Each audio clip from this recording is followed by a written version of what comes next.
జై శ్రీరామ్. అందరికీ నమస్తే, అందరికీ గుడ్ మార్నింగ్. ఒక ఊర్లో ఒక కుటుంబం, అంటే వాళ్ళు అడవికి దగ్గరగా ఉంటారనమాట. ఒక భార్య, ఒక భర్త, వాళ్ళకి ఒక బాబు. అతను మామూలుగా గుర్రం మీద తిరుగుతూ వ్యాపారాలు చేసుకుంటూ ఉంటాడనమాట. కాకపోతే కొంతకాలానికి తనకి గుర్రాన్ని పోషించాలి అన్నా, దానికి దానా పెట్టాలి అన్నా కొంచెం ఖర్చుతో కూడుకున్నది, చేయలేకపోతాడనమాట. అందుకని వాళ్ళిద్దరు భార్యాభర్త అనుకుంటారు, ఈ గుర్రాన్ని అమ్మేసి ఆ డబ్బుతో మనం ఏదైనా బిజినెస్ పెట్టుకుందాము, సంతకు వెళ్ళి గుర్రాన్ని అమ్మి రాపు అని చెప్పేసి తన భార్య చెప్తుంది. అప్పుడు అతను ఏం చేస్తాడు అంటే గుర్రాన్ని తీసుకొని సంతకు వెళ్తాడు. గుర్రాన్ని అమ్మాలి అంటే దానికి సరి అయినటువంటి బేరం రాక అమ్మడు. అందుకేం చేస్తాడు అంటే గుర్రాన్ని ఇచ్చి ఆవును కొనుక్కుంటాడు. ఆవుతో పాలు తీసుకొని ఇల్లు గడుపుకోవచ్చని ఆలోచిస్తాడు. మళ్ళీ ఆ ఆవుకి కూడా గడ్డి తీసుకురావాలన్నా ఇవన్నీ చాలా పనులు ఉంటాయని చెప్పేసి ఆవునిచ్చేసి గాడిదని తీసుకుంటాడు. గాడిదని ఏం చేసుకోవాలి నేను అని చెప్పేసి గాడిదని ఇచ్చేసి బూట్లు కొనుక్కుంటాడు. బూట్లు కొనుక్కొని వచ్చేటప్పుడు ఈ బూట్లు ఏం చేసుకోవాలి నేనని చెప్పేసి ఒక టోపీ తీసుకొని వస్తాడు. ఆ టోపీ తల మీద పెట్టుకొని ఇంటికి వస్తూ ఉంటాడు. వచ్చే మార్గ మధ్యంలో ఒక వంతెన ఉంటుంది. వంతెన నీళ్లు పారుతూ ఉంటాయి. అక్కడికి వచ్చి తను నీళ్ళు వైపు ఇలా తొంగి చూడంగానే ఆ టోపీ కాస్త నీళ్ళల్లో పడిపోద్ది. నీళ్ళల్లో పడిపోయేసరికి నదిలోకి దిగి టోపీ తీసుకుందామా అంటే కుదరని పని. సరే అలాగే దిగాలుగా ఆ పారే నది వైపు చూస్తూ కూర్చున్నాడు. అదే దారిలో ఇద్దరు వ్యక్తులు వెళ్తూ ఉంటారు. ఎందుకు నువ్వు అలా నీళ్ళ సాయి చూస్తున్నావని ఆ వ్యక్తిని అడుగుతారనమాట. అప్పుడు అతను జరిగిన విషయం అంతా చెప్తాడు. అయ్యో పాపం అని బాధపడ్డారు. నీకు ఇంకా ఈరోజు ఉపవాసమే, మీ భార్య సంతకు వెళ్ళి గుర్రాన్ని అమ్మి డబ్బులు తీసుకురా అని చెప్పేస్తే నువ్వు దానికి బదులు ఆవును తర్వాత గాడిదని, గాడిన తర్వాత బూట్ల తర్వాత టోపీ ఇవన్నీ తెచ్చుకున్నావు.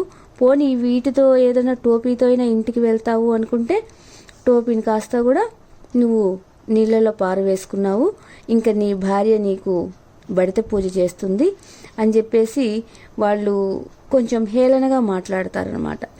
మాట్లాడంగానే వేటగాడు ఏమీ అనలేదు, గమ్ముగా అయిపోయాడు.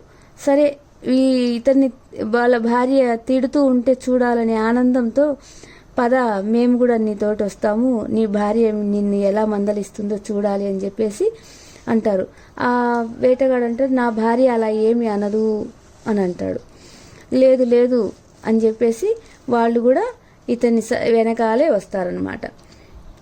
వేటగాడు ఇంటికి వచ్చి తన భార్యతో చెప్తాడు, గుర్రం ధర పలకకపోతే ఆవును మార్కం చేసుకున్నాను అంటాడు. భార్య, మంచి పని చేశారు, మనకు పాలు వస్తాయి, మనకి ఎంచక్క పాలు తాగొచ్చు అని చెప్తుంది. మళ్ళీ చెప్తాడు వేటగాడు, ఆవును కూడా ఇచ్చేసి గాడిదను మారకం చేశాను అంటాడు. ఓకే సరే, అడవి నుంచి నువ్వు కట్టెలు నువ్వు మోయకుండా గాడిద మీద పెట్టుకొని రావచ్చు అంటుంది. మళ్ళీ వేటగాడు అంటాడు, గాడిదని అమ్మేసి చెప్పులు తీసుకున్నాను అంటారు. సరేలేండి, మీరు అడవిలో తిరిగేటప్పుడు మీ కాళ్ళకి ఏ ముళ్ళు కుచ్చుకోకుండా మిమ్మల్ని కాపాడుతాయి, పర్వాలేదు అంటది. అప్పుడు మళ్ళీ వేటగాడు అంటారు, అవి కూడా ఉంచుకోలేక ఒక టోపీ తీసుకున్నాను అని చెప్తారు. సరేలేండి, మీరు టోపీ పెట్టుకుంటే చాలా అందంగా ఉంటారు, ఎండ నుంచి కూడా మీరు కాపాడబడతారు, ఏం పర్వాలేదు అంటారు. కానీ నేను వచ్చే దారిలో నది దగ్గర నేను తొంగి చూస్తుంటే నా టోపీ కూడా నీళ్ళల్లో పడిపోయింది జారి అని చెప్తాడు.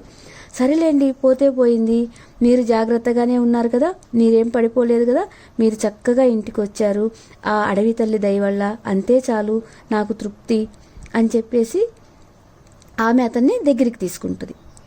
అప్పుడు ఆయన వెనకాల వచ్చారు కదా ఇద్దరు, భార్య ఎలా తిడుతుందో చూద్దాము అని వాళ్ళు నివ్వెరిపోతారు. గుర్రాన్ని నష్టపోయి వచ్చినందుకు భర్తను విమర్శించకుండా, ఎత్తి పొడుపు మాటలు మాట్లాడకుండా అనకుండా, భర్త క్షేమంగా ఇంటికి వచ్చినందుకు ఆ అడవి తల్లికి కృతజ్ఞతలు చెప్పుకున్న ఆ మహిళకు అతనితో వచ్చిన వాళ్ళిద్దరూ ఎంతో కృతజ్ఞతలు చెప్పుకున్నారు. ఆ వేటగాడి భార్య మంచి మనసుకు సిగ్గు కూడా పడ్డారు. ఎప్పుడైనా తృప్తి మనిషికి అవసరం. అందుకే ప్రతి ఒక్కరిని తొందరపడి ఏమీ అనకండి. కన్ను చెదిరితే గురి మాత్రమే తప్పుతుంది, మనసు చెదిరితే జీవితమే దారి తప్పుతుంది. ఎగతాళి చేసేవారికి కాలమే సమాధానం చెప్తుంది. జరిగేది ఏదైనా మన మంచికే అని మనసులో తృప్తిపడి జరిగే జీవనాన్ని సంతృప్తిగా గడపాలి. Thank you Sairam.